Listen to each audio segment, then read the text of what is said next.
গঙ্গার পশ্চিম কূলে কলকাতার ঠিক পাশেই অবস্থিত এক পরম শান্তির নীড় বেলুড় মঠ। প্রতিদিন হাজার হাজার মানুষ এখানে আসেন মনের শান্তির খোঁজে। কিন্তু আজ থেকে প্রায় ১২৫ বছর আগে স্বামী বিবেকানন্দ যখন বিদেশ থেকে ফিরে এই মঠের স্বপ্ন দেখেছিলেন, তখন কেমন ছিল সেই ইতিহাস? কেন তিনি এই স্থানটিকেই বেছে নিলেন? আজকের ভিডিওতে আমরা উন্মোচন করব বেলুড় মঠের ইতিহাস, এর অনন্য স্থাপত্যের গোপন রহস্য এবং রামকৃষ্ণ মিশনের বিশ্বব্যাপী আন্দোলনের গল্প।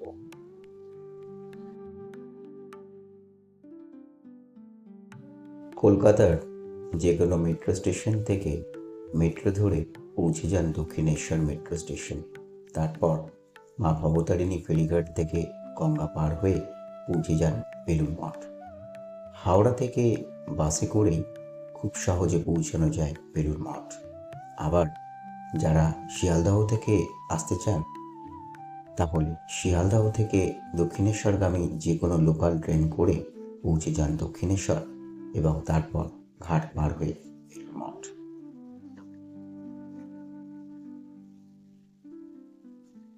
বেলুড় মঠ ফেরিঘাট থেকে বেরোতেই পথের বাঁ দিকে চোখে পড়ে স্বামী বিবেকানন্দ বিদ্যালয়। গঙ্গার পাড়ে শান্ত নিরিবিলি এক স্থাপত্য। এই রাজবাড়িটি স্বামীজি প্রথমবার ভাড়া নিয়ে মা শারদাকে এনে রেখেছিলেন, তাই এটি মায়ের বাড়ি নামেও পরিচিত।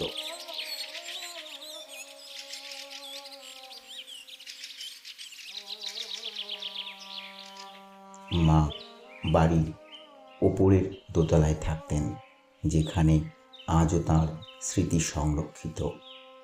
মা এখানে কঠোর যজ্ঞ করেছিলেন তাঁর সকল শিষ্যদের মঙ্গল উদ্দেশ্যে।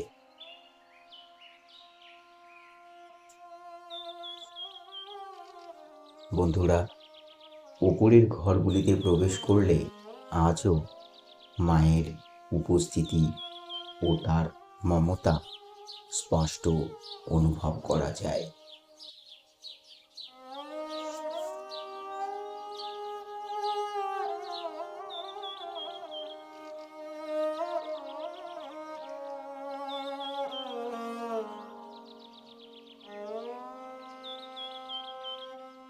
এর ভেতরেই ওই দূরে অবস্থিত স্বামী বিবেকানন্দ বিদ্যালয়।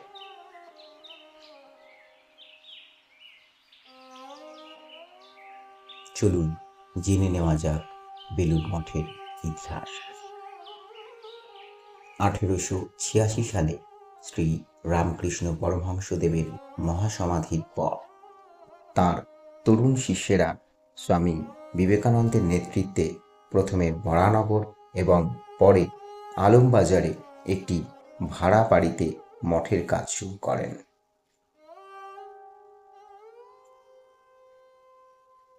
কিন্তু স্বামীজি এমন একটি স্থায়ী জায়গা চেয়েছিলেন যেখানে শ্রী রামকৃষ্ণের পবিত্র চিতাভস্ম বা আত্মারামকে চিরতরে প্রতিষ্ঠা করা যায়।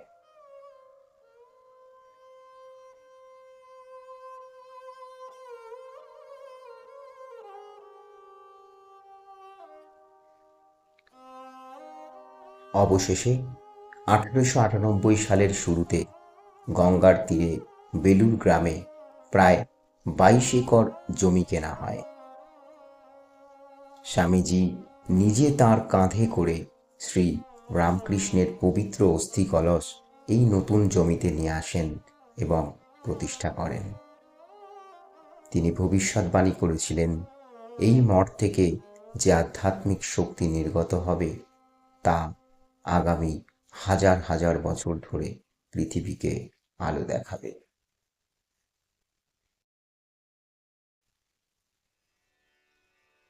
বেলুড় মঠের সবচেয়ে আকর্ষণীয় দিক হল এর মূল মন্দিরের নকশা। স্বামী বিবেকানন্দ নিজে এই নকশার মূল ভাবনাটি দিয়েছিলেন এবং তার সহকর্মী স্বামী বিজ্ঞানানন্দ, যিনি একজন সিভিল ইঞ্জিনিয়ার ছিলেন, এটি বাস্তবায়ন করেন। আপনি যদি মন্দিরটি ভালো করে লক্ষ্য করেন তবে অবাক হয়ে যাবেন। এর প্রবেশদ্বারটি রাজপুত এবং মুঘল রাজপ্রাসাদের কথা মনে করিয়ে দেয়। এর গম্বুজগুলো ভারতের ঐতিহ্যবাহী মন্দিরের মতো। আবার এর ভেতরের বিশাল হলঘর এবং ছাদটি দেখলে মনে হবে এটি একটি খ্রিস্টান গথিক চার্চের অংশ।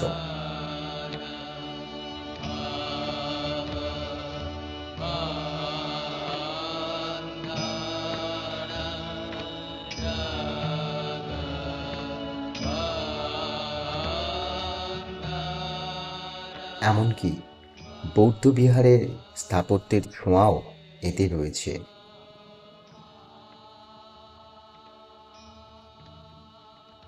শ্রীরামকৃষ্ণের মূল দর্শন ছিল যত মত তত পথ, অর্থাৎ সব ধর্মই এক ঈশ্বরের কাছে পৌঁছানোর ভিন্ন ভিন্ন রাস্তা। এই দর্শনকেই ইট পাথরের রূপ দেওয়া হয়েছে বেলুড় মঠের স্থাপত্যে।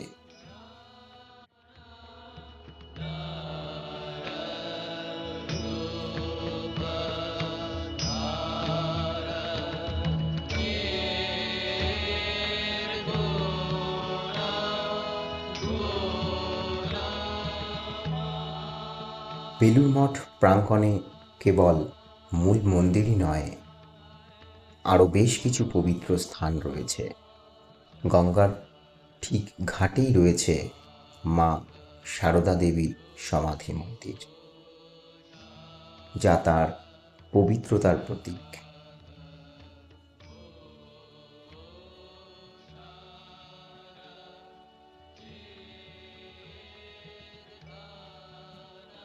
ঠিক পাশেই রয়েছে স্বামী বিবেকানন্দের সমাধি মন্দির। এই স্থানেই 1902 সালের 4 জুলাই স্বামীজি মহাসমাধি লাভ করেছিলেন। এই বেলুড় মঠেই আছে স্বামীজির ঘর, যেখানে আজও স্বামীজির স্মৃতি জীবন্ত।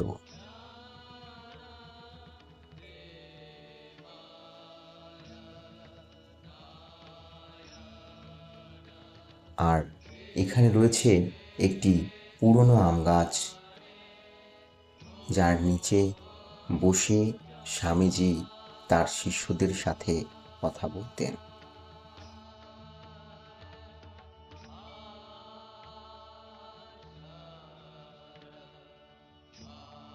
মঠের এই শান্ত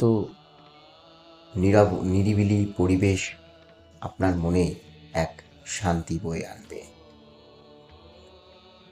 এছাড়া মাঠ প্রাঙ্গণে রয়েছে একটি অত্যাধুনিক মিউজিয়াম, যেখানে শ্রীরামকৃষ্ণ, মা সারদা এবং স্বামীজির ব্যবহৃত জিনিসপত্র অত্যন্ত যত্ন সহকারে সংরক্ষণ করে রাখা আছে, যা দর্শকদের ইতিহাসের পাতায় ফিরিয়ে নিয়ে যায়।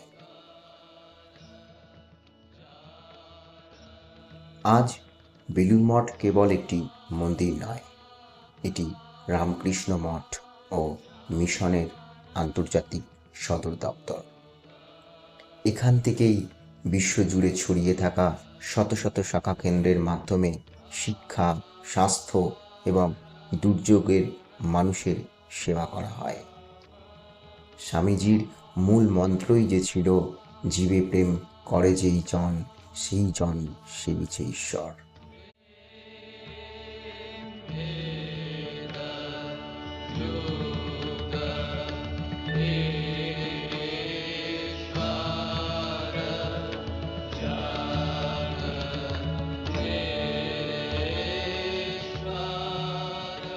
প্রতিদিন সন্ধ্যায় যখন গঙ্গার তীরে সন্ধ্যাকালীন আরতি শুরু হয় এবং খণ্ডন ভববন্ধন স্রোতটি ধ্বনিত হয়, তখন পুরো পরিবেশ এক অলৌকিক শান্তিতে ভরে ওঠে। আপনি যদি এখনও বেলুড় মঠ না গিয়ে থাকেন, তবে জীবনের একটি বড় মানসিক শান্তি থেকে আপনি বঞ্চিত হয়েছেন। শ্রী রামকৃষ্ণের জীবন্ত উপস্থিতি আজও যেন মঠের প্রতিটি ধূলিকণায় মিশে রয়েছে। বেলুড় মঠ কেবল একটি দর্শনীয় স্থান নয়, এটি স্বামীজি লিখে যাওয়া এক জীবন্ত অধ্যায়। বর্তমান যুগে দাঁড়িয়েও এখানে এলে উপলব্ধি করা যায় তাঁর দেখানো জীবনের সেই মহান আদর্শ, বিশ্বজনীন দর্শন ও মানব সেবার চিরন্তন বার্তা, যা আগামী বহু প্রজন্মকে আলোর পথ দেখাবে এবং অনুপ্রাণিত করবে। আপনার বেলুড় মঠের কোন অংশটি সবচেয়ে ভালো লাগে কমেন্ট করে আমাদের জানান। ভিডিওটি ভালো লাগলে লাইক করুন এবং এই ধরনের ঐতিহাসিক ও আধ্যাত্মিক ভিডিও আরও দেখতে চাইলে চ্যানেলটি সাবস্ক্রাইব করুন। ধন্যবাদ।